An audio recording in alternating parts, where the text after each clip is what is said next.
And we're going to welcome in Canadian Football Hall of Famer Nik Lewis, Calgary Stampeders.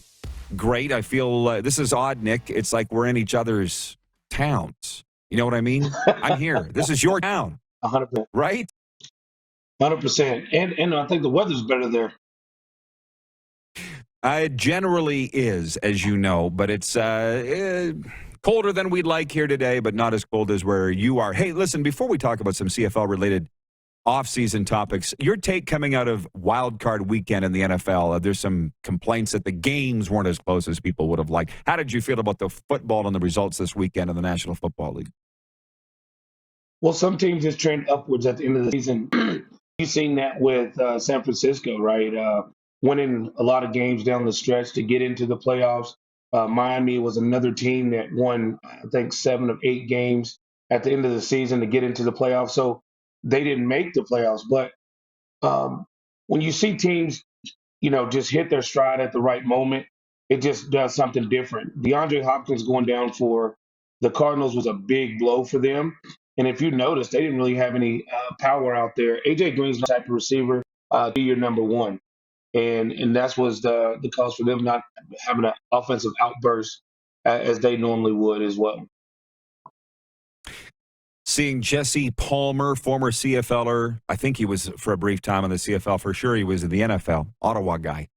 Jesse Palmer saying on SportsCenter that the Cowboys, yours and my Cowboys, should get rid of Mike McCarthy and install Kellen Moore as the next head coach, the offensive coordinator. How do you feel about that move? And do you think McCarthy survives this? I seen Stephen Jones this morning said something about keeping McCarthy around. Me personally, I would move on from McCarthy. I think that it's time for a change. We've seen way too many time management issues in games.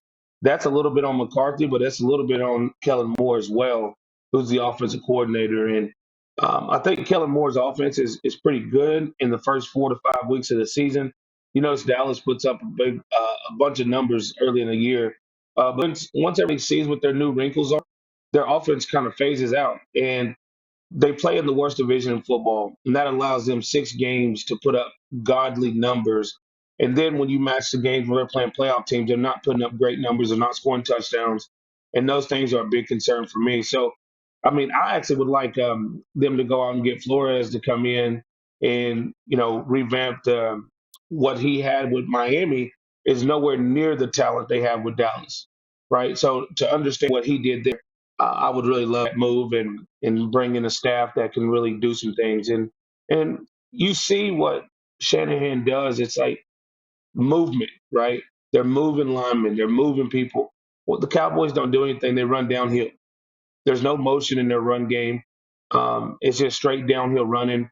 If you get blocks, you get blocks. If not, good luck.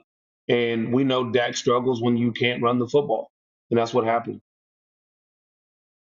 Here's my segue to the CFL. See if a lot of our viewers are commenting saying the CFL should do what the NFL did for that Dallas-San Francisco game with the Nickelodeon broadcast. Did you watch any of that with the green slime and the, what should I say, diverse broadcast crew? They had like an 8-year-old kid on the sidelines as the reporter. Or were you watching the standard Tony Romo, Jim Nantz broadcast? And I think you know what the Nickelodeon broadcast is. I think what the viewers are saying, the CFL should do something like that to engage children. How do you feel about that suggestion? That's a great idea. It brings kids into what you're doing. When they see the slime going up, when they see different animations on the screen, because we can do that now, it does really help engage a younger audience to get them involved in football at an early age. So the NFL does a great job with that. I definitely think the CFL could do better and be able to do something like that. I kind of pitched an idea 2 years ago to what Peyton Manning and Eli Manning do on Monday nights. And, I guess it was on the right direction because it's proof that it works. And they have some great guests on every week. So I watch that sometimes on Monday Night Football over watching the regular game. Yeah, you were ahead of your time. As a matter of fact, Mike Abu-Meshrik suggested the same thing, and I said, nobody wants to see what you think, Abu.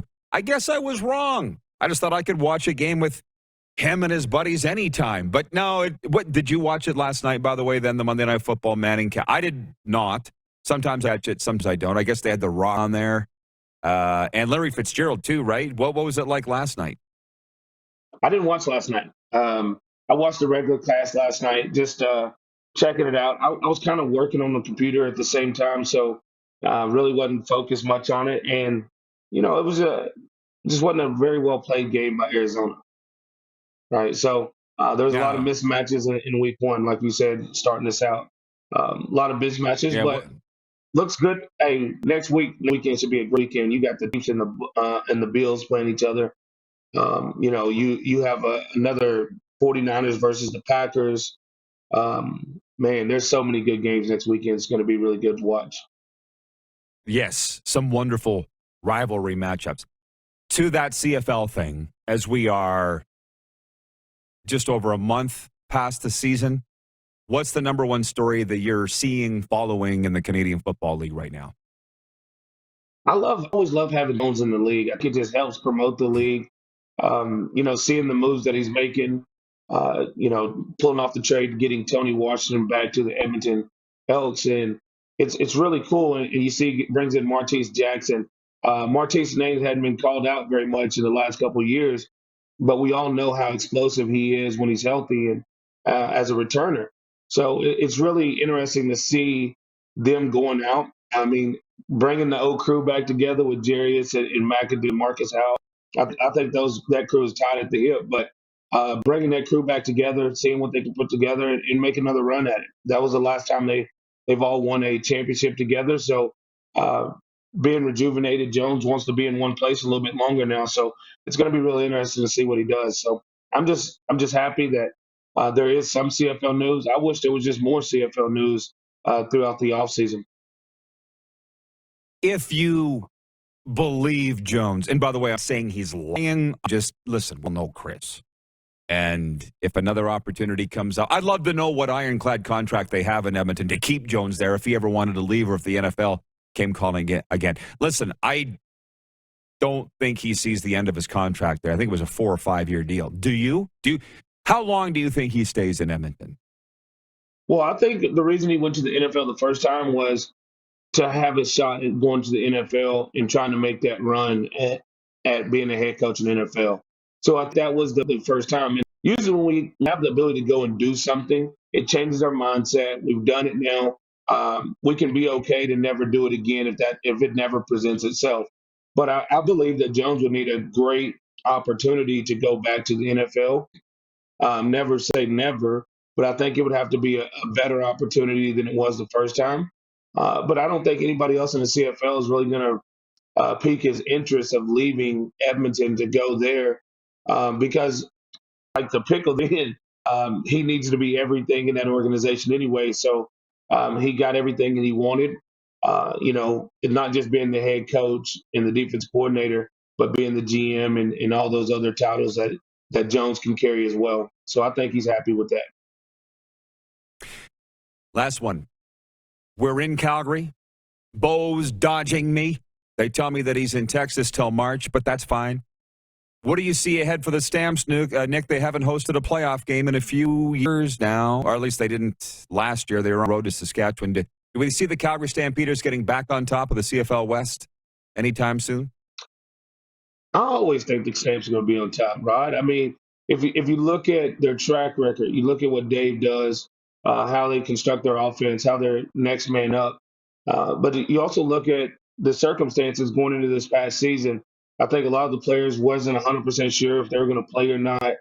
And I just think the preparation wasn't fully there, and they got better as the year progressed. So I always believe in what Bo Levi can do on the football field. I believe in what the strategy that the offense can put together. And defensively, man, it's going to be tough. They just lost Corey Mace, another top guy in that organization. So it'll be interesting to see who they replace him with and how they keep moving.